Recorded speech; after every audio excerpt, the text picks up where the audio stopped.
Today we're doing another Crayola challenge and messing around with glitter, so stick around.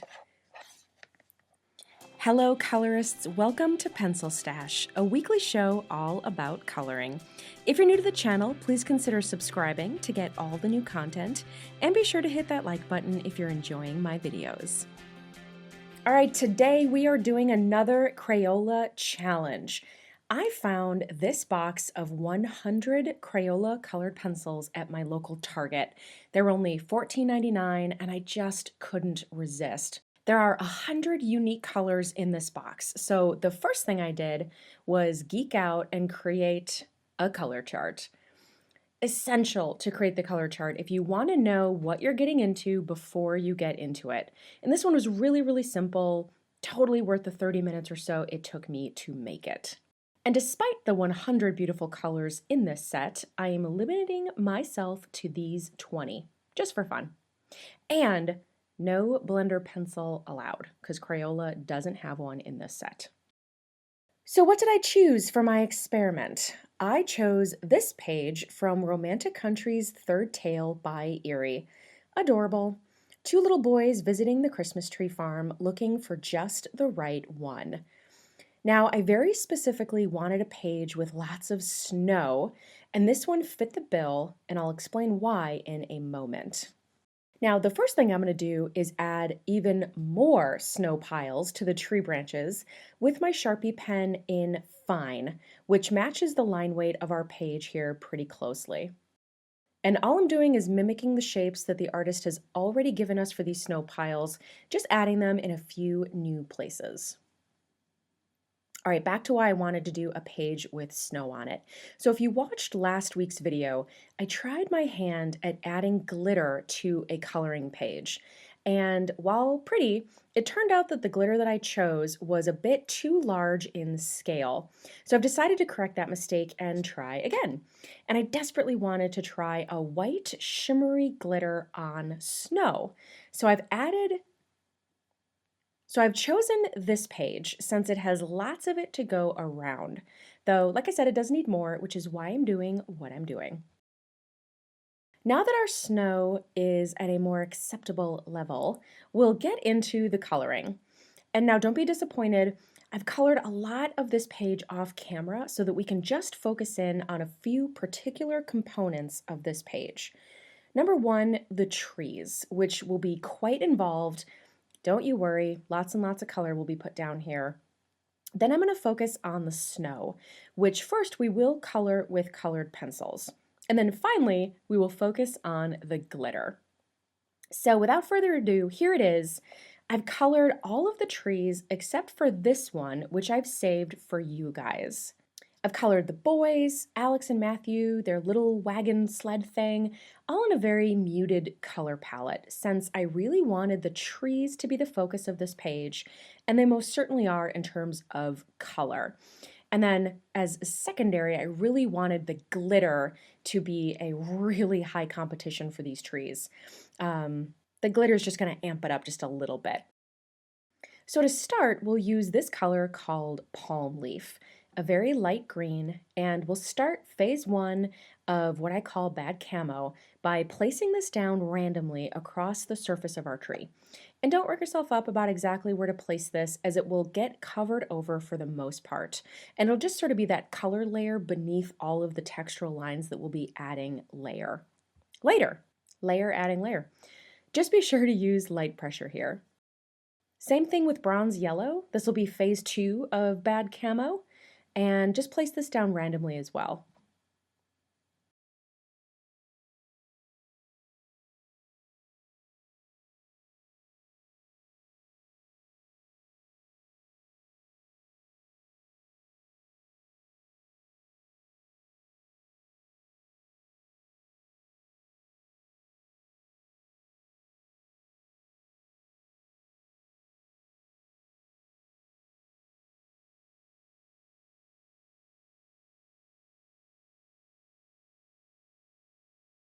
All right, final layer of bad camo is jade green, and you'll want to cover up all of the remaining white spaces with this color, as well as use it to transition smoothly across the colors that you've already placed down, which is why using that light pressure is so important.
And this concludes the bad camo phase and forms the foundational layer we'll be building upon.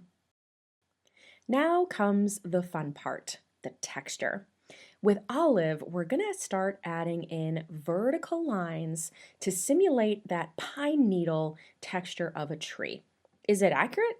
Of course not. This is not really what a pine tree looks like. So we're just kind of doing our best and using our artistic license at its best. Now, as you're doing this, just make sure that your lines are very fluid and follow the shape of a tree as its different branch layers. Now, don't make lines too uniform. That will look very, very stiff. And make sure you start and stop the textural lines where each branch is, meaning don't continue your lines over into a different branch layer.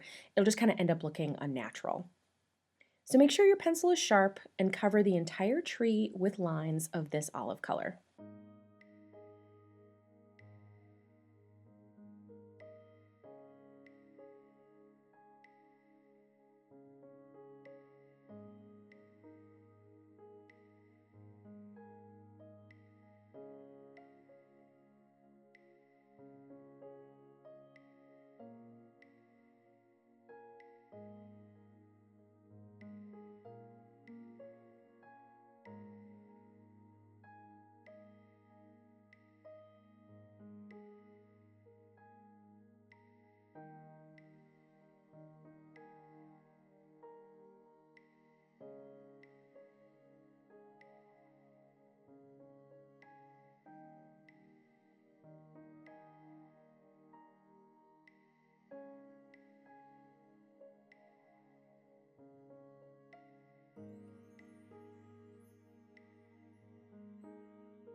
Next is yet another layer of lines in pine green. And you'll do the exact same thing that you just did with olive, exact same technique.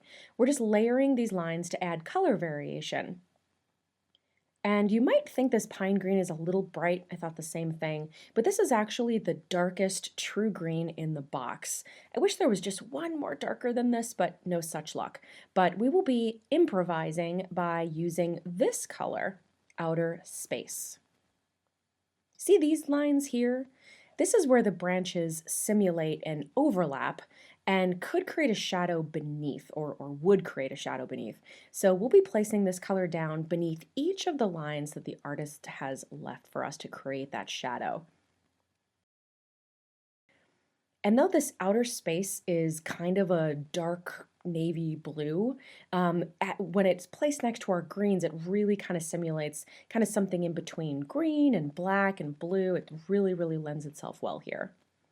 And by the way, Crayola, kudos for the color's name, Outer Space.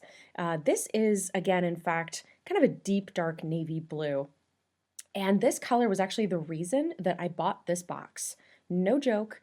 There's a color swatch list on the back of this box, and you've probably heard me say that my beloved Prismacolor Premier colored pencils that I use all the time is lacking, desperately lacking, a deep navy blue. And this color, Outer Space here, does not disappoint. It's really a nice mix between navy blue and black, really gives a nice saturated color. Though, Murphy's Law, this was the only pencil in the whole box that gave me difficulties when sharpening. The tip kept breaking off. So as we go, you'll see my pencil get shorter and shorter. I don't know why it couldn't have been like the neon pink or some other obnoxious color I'll never use that gave me the trouble, but it's just my luck. We'll also place it on the bottom half of each of our snow piles.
And when you're done shading underneath the branches and beneath the snow piles, you'll add yet another layer of vertical lines with this outer space color too. And you don't have to go full bore with this one. You can probably do about maybe half the quantity of lines that you did with the other colors, just till it looks how you want it to.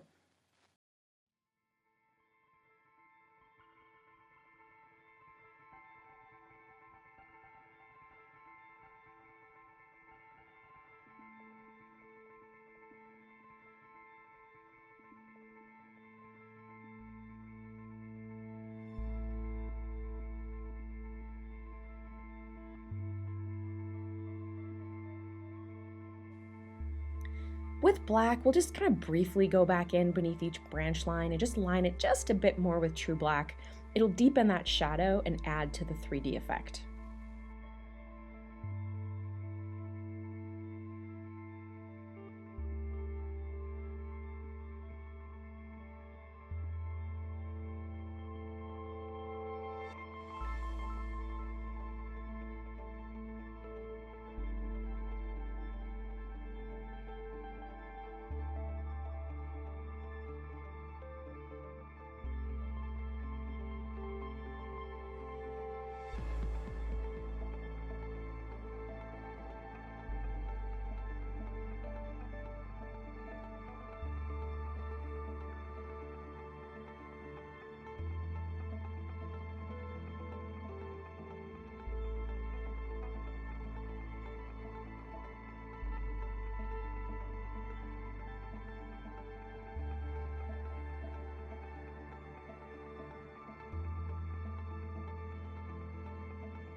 Now this face here is optional, only if your page needs it.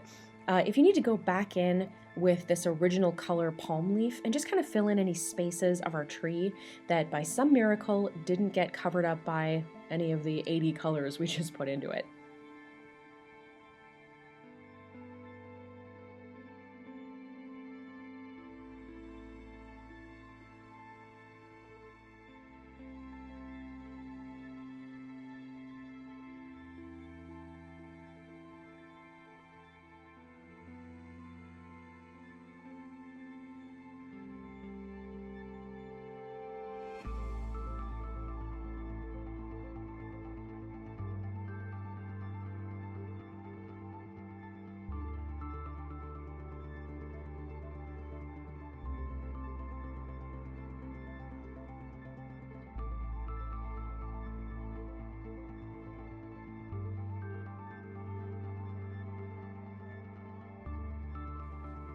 For the tree stump, we'll use a whole bunch of browns, keeping in mind where the light would be hitting and where it would be in shadow.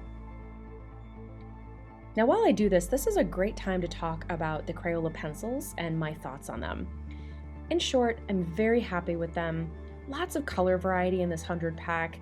Might again be missing that deep green, and it has an unnecessary amount of different pinks, but it's all good. The colors lay down nice and soft, yet are capable of much more saturation than I would have thought possible from a student grade pencil. They layer and blend very nicely, just like my beloved Prismacolors. And speaking of, I may end up adding and supplementing my Prismacolors with some of these Crayolas. I like them that much. And there's definitely some colors in here now that I can no longer live without.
All right, the tree itself is done, but now we need to add some weight to the snow piles on these branches.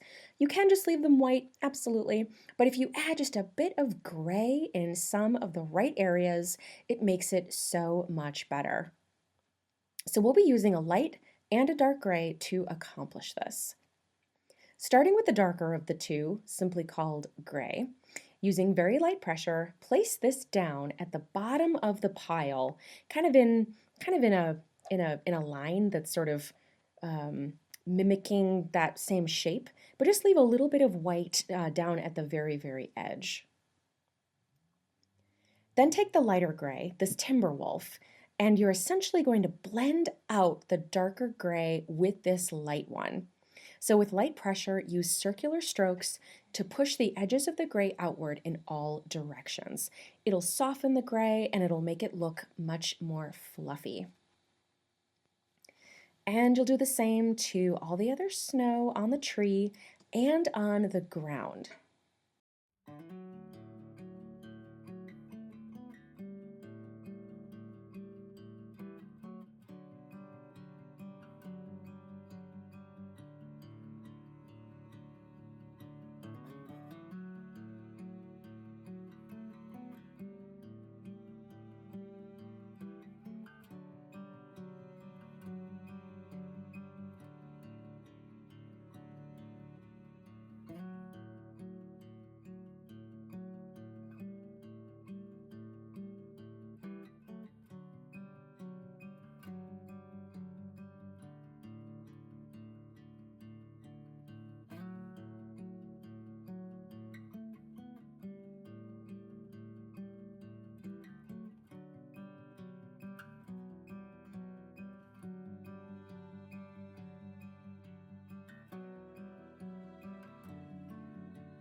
And here it is so far. I just love it.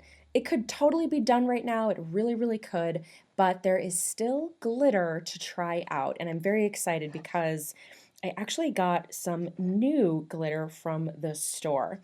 And again, because of my difficulties last time with that bigger scale glitter, I actually took the advice of one of my YouTube commenters and got smart with the glitter glue combo. Yes, that is correct. Glitter and glue in one. So this is what I came home with. Stickles Glitter Glue 3-pack, gold, silver, and white shimmer. And besides the fact that it's glitter and glue in one, the reason that I went with this one is the thin little applicator that it comes in. So I figured it would be good for fine, smaller areas that I may want to try to cover. So I'm going to jump right in and see how this goes down. Not bad, not bad, but it's a little bit kind of raised, you know, kind of has that like puffy paint, you know, glue kind of globby texture to it. So I have an idea. I'm going to use a paintbrush. Now this is just a small, cheap paintbrush for acrylic paint, nothing fancy, since the glitter glue will likely dry very, very hard in it, and I'll probably have to just throw it away. So just use a cheap, small paintbrush here. But with it, I'll have more control to spread that glitter around and also flatten out some of that kind of globby glue texture that kind of happens here. Now, I don't know if you guys can see this on camera. I'll hold it up in a moment when I'm done, but in person, it looks really slick. It's definitely better with the paintbrush for sure. Glad I had one of those handy. It is adding just a little bit of moisture to our page, making it just ripple just a bit, but really not too bad. And the glitter sheen is totally worth it.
Now it's subtle. I know it's, again, hard to see it on camera, but it's awesome. It adds just the right amount of sheen without being like 6-year-old birthday party glittery. Also, when you're done, I highly recommend spraying your finished page with a matte fixative to keep all of this awesomeness in place. Here's the finished product in all its glittery glory. Also, this is probably going to be my last video before Christmas. I'm not sure if I'm going to get one in next week, so I just want to wish you guys the most happiest of holidays, no matter what you celebrate. Spend time with family, be safe, be kind to one another, and as always, thank you so much for watching. I really enjoy our time together. Happy holidays!